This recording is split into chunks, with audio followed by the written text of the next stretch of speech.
বেসরকারি কলেজগুলোতে অনার্স খোলার জন্য এবং মাস্টার্স খোলার জন্য অনুমতি দেওয়া হয়েছে, কিন্তু দীর্ঘদিন থেকে তারা এখন পর্যন্ত এমপিওভুক্ত হচ্ছে না ওই শিক্ষকগুলো।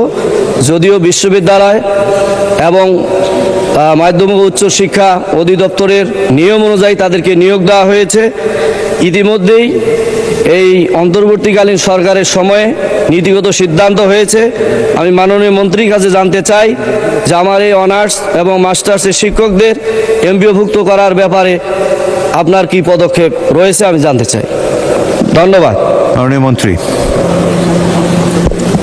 মাননীয় স্পিকার, আপনার মাধ্যমে মাননীয় সংসদ সদস্যকে অশেষ ধন্যবাদ। এমপিওভুক্তের আমাদের নীতিমালা রয়েছে, সেই নীতিমালা অনুযায়ী উনি আবেদন করলে অবশ্যই তিনি এই বিষয়ে সমাধান পাবেন।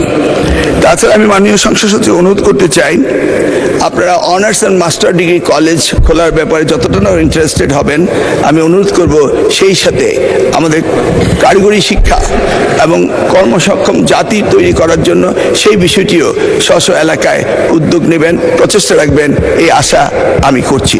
সরকার কর্তৃক পর্যায়ক্রমে এমপিওবিহীন শিক্ষা প্রতিষ্ঠানসমূহকে এমপিওভুক্তকরণের কার্যক্রম চলমান রয়েছে।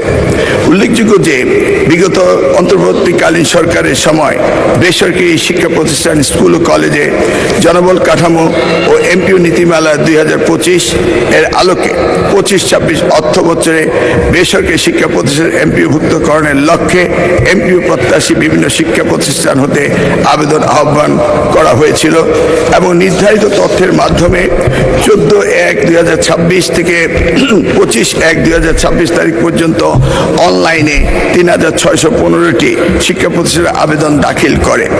বর্তমান সরকারের নীতিগত সিদ্ধান্ত হলে ইতিমধ্যে প্রাপ্ত আবেদনের পাশাপাশি নতুন করে এমপিওভুক্তের আবেদন গ্রহণ করা হবে।